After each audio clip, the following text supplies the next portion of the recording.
Hello friends, I am C M Nishukta और आज हम बात करेंगे कि whenever we are approaching bank for sanctioning of our loan requirement like for term loan and working capital, बैंकों की इंटरनल वर्किंग क्या होती है। अगर हम उनको ध्यान में रखते हुए अपने पेपर बनाएंगे तो हमारा काम आसान हो जाएगा, हमें जल्दी लोन मिल जाएगा और बैंकों को भी ज़्यादा दिक्कत नहीं आएगी। तो सबसे पहले तो हमें अपनी फाइल को, जब भी हम अप्रोच करें बैंक को, हमें file complete in shape we have to submit.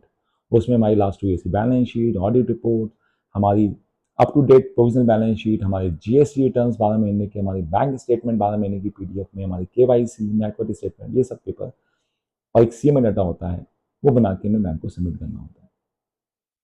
अब बैंक उसमें पेपर्स में क्या असेसमेंट करते हैं, क्या चेक करते हैं, दैट वी शुड नो। तो सबसे पहले तो हमें ध्यान रखना है कि हमारी जो जीएसटी टर्नओवर है लास्ट ईयर की और करंट फाइनेंशियल ईयर में अप टू डेट, वो must match with the turnover which we are reflecting our profit and loss on balance sheet. उसका रिकंसिलिएशन बैंक चेक करता है कि वो हमारी मैच हो रही नहीं होगी। सिमिलरली हमारी जो बैंकिंग टर्नओवर ट्रांजेक्शन है, जो क्रेडिट सबमिशन हमारे बैंक में आ रहे हैं from customer, not from our own companies और फ्रॉम अवर कॉन्ट्रा एंट्रीज, जो हमारे कस्टमर से पेमेंट आ रही है, वो it should be near to और equal to the turnover which we are reflecting. तो वो दो चीजें ध्यान रखनी पड़ती हैं। तीसरा वो ध्यान रखता है कि आपका बैंकिंग ट्रैक रिकॉर्ड कैसा है। बैंकिंग ट्रैक रिकॉर्ड मतलब आपकी चेक बाउंसेस तो नहीं हो रही, चेक इशू कर रहे हैं, आपके ईएमआई की पेमेंट्स और इंटरेस्ट की पेमेंट टाइमली हो रही है नहीं हो रही है, वो बड़ा इंपॉर्टेंट है, क्योंकि सारी चीजें सिविल में कैप्चर होती हैं। अब मैं एक्चुअली बता दूं आपको, आज से 10 साल 15 साल पहले 20 साल पहले बैंक वाले जो लोन सैंक्शन करते थे, बैंकिंग जो चलती थी, उसमें वो ट्रैक रिकॉर्ड जो है रेफरेंस से या बैकग्राउंड चेक करते थे। बट आज की डेट में सिविल इनके पास इतना बड़ा हथियार है कि वो आपका आईना है, उसको देख के बता देते हैं कि आपको लोन देना है या नहीं देना है। तो आपको अपना सिविल बड़ा ही clear, neat and clean track record clear रखना पड़ेगा। जहां पे आप टाइमली पेमेंट करेंगे तभी वो बनेगा, उसका स्कोर डेवलप होगा, नहीं तो वो उसमें ओवरड्यूज आएंगे, डिलेज आएंगे, तो वो सिविल का स्कोर भी खराब होगा और कोई भी बैंक आपको कंसिडर नहीं करेगा लोन देने की। तो आपको सिविल पे ध्यान रखना है, आपकी टाइमली रिपेमेंट होनी चाहिए। इवन जो आपके स्टैट्यूटरी पेमेंट्स हैं, GST, income tax, PF, ESI, statutory payments और स्टैट्यूटरी फाइलिंग और रिटर्न्स, वो सब टाइमली कीजिए, क्योंकि आज की डेट में बैंकों के पास एक्सेस है, उनके पास सॉफ्टवेयर है जिसके थ्रू पता लगा लेते हैं कि इनकी किस महीने की ईएसआई की पेमेंट लेट हुई, किस महीने जीएसटी रिटर्न लेट हुई है। वो सब उनके पास 360 डिग्रीज का एक्सेस है, व्यू है, जिससे वो पता लगा लेते हैं। जो भी आपके लीगल केसेस चल रहे हैं, एक उनके पास सॉफ्टवेयर प्रोब का, जिसके थ्रू उनके पास सारे लीगल केसेस आ जाते हैं, जो भी आपकी कंपनी के लीगल आपने फाइल किया या किसी और ने फाइल किया अगेंस्ट, वो भी सारा वो एक्सेस पता लगा लेते हैं कौन कौन से लीगल केसेस आपके किस किस फोरम में चल रहे हैं। तो आपको बड़ा ध्यान रखना है कि आपका बैंकिंग टर्नओवर मैच करे, आपके जीएसटी टर्नओवर मैच करें आपकी बुक से, प्लस आपकी पेमेंट ट्रैक रिकॉर्ड, आपकी जो पेमेंट ट्रैक रिकॉर्ड क्लियर। आप उसमें उसके अलावा जो चेक करते हैं, कुछ बैंकिंग रेशियोज होती हैं, सॉरी बैलेंस शीट रेशियोज होती हैं, जिसको वो एनालाइज करते हैं। सबसे पहले सबसे इंपॉर्टेंट है वर्किंग कैपिटल के लिए योर करंट रेशियो। तो करंट रेशियो यूजुअली जो आइडियल रेशियो है वो 1.33 पर होनी चाहिए। आपकी current assets should be more then 1.33 times of your current liabilities. Current asset includes your stock, debtors, or advances, short-term loans which we have given, which are realizable within 1 year. Current liabilities, your creditors, your expense, your liabilities of the current year, which you have to pay during the current financial year or in the next 12 months.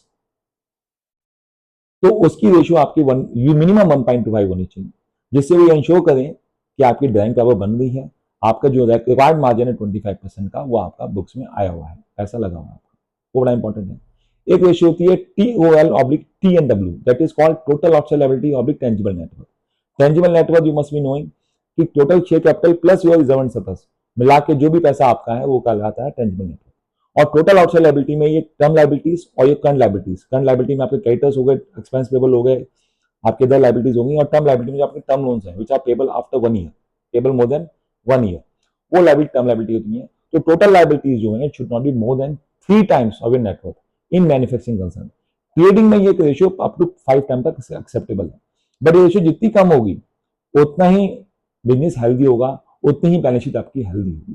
तो आप कोशिश करें कि आपकी जो liabilities हैं वो आपके कैपिटल चेक रहें, चेक एंड बैलेंसेस में।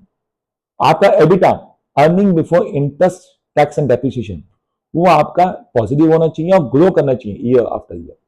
सिमिलरली आपका जो सेल्स हैं वो भी आपके स्टेबल ग्रो करती होनी चाहिए ईयर टू ईयर बेसिस पे, फ्लक्चुएटिंग नहीं होनी चाहिए कि कभी डाउन हो गई कभी अप हो गई। वो बड़ा एक कॉन्फिडेंस शेक करता है बैंकों का। आपका प्रॉफिटेबिलिटी भी आल्सो आपकी ग्रो हो रही है और स्टेबल है और मेंटेन है, वो बड़ा इंपॉर्टेंट है, वो आपको ध्यान रखना है कि ये चीजें मेंटेन है। उसके अलावा जो है आपका जो बड़ा इंपॉर्टेंट रहता है वो आपका वर्किंग कैपिटल के रिक्वायरमेंट के हिसाब से आपके डेटर्स एंड क्रेडिटर्स टर्नओवर, कि डेटर्स आपके बड़े फास्ट राइज हो रहे हैं। ये नहीं कि 6-6 महीने 8-8 महीने पेमेंट नहीं आ रही। आप भी किसी बिजनेस में नहीं पैसा लगाना चाहेंगे, किसी को सेल नहीं करना चाहेंगे जहां पे पेमेंट 6 से 8 महीने में राइज होनी चाहिए, क्योंकि बैंक आपको डेटर्स जो है 90 डेज तक की फाइनेंस करता है। 90 डेज के बाद वो बैंक आपके फाइनेंस नहीं करता है, वो पैसा आपको अपना लगना होता है। तो अल्टीमेटली अगर आप 6-6 महीने 8-8 महीने की पेमेंट रिसीव कर रहे हैं तो मुझे लगता है कि आप अपनी पॉकेट से ही पेमेंट कर रहे हैं, उसके इंटरेस्ट पे कर रहे हैं, उसकी कॉस्ट है। तो आप भी इंश्योर करें कि आपके डेटा जो है with in reasonable time it must be rise. Maximum minimum time तो कुछ नहीं होता है, but 2 to 3 months time is I think a competitive scenario which should not stretch more than 3 months time. Similarly आपकी inventory, I have seen in balance sheet, inventory जो है आपकी जो है वो 6-6 महीने की होती है, जिसमें स्टॉक भी होता है, रॉ मटेरियल भी होता है, फिनिश गुड भी होता है। तो वो भी मैं समझता हूँ हायर साइड है, जो industry to industry it very.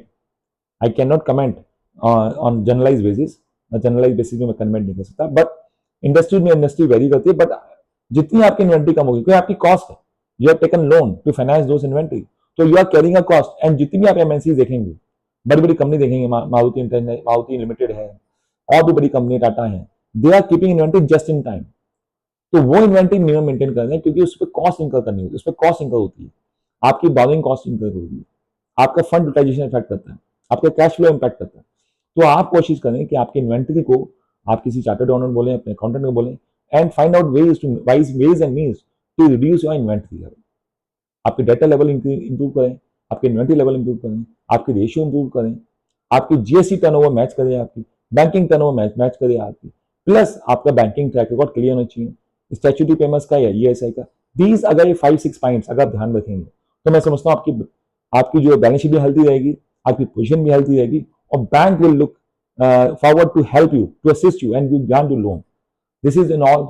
Thanks for today. Thank you very much. I hope you must like this video. Thank you very much.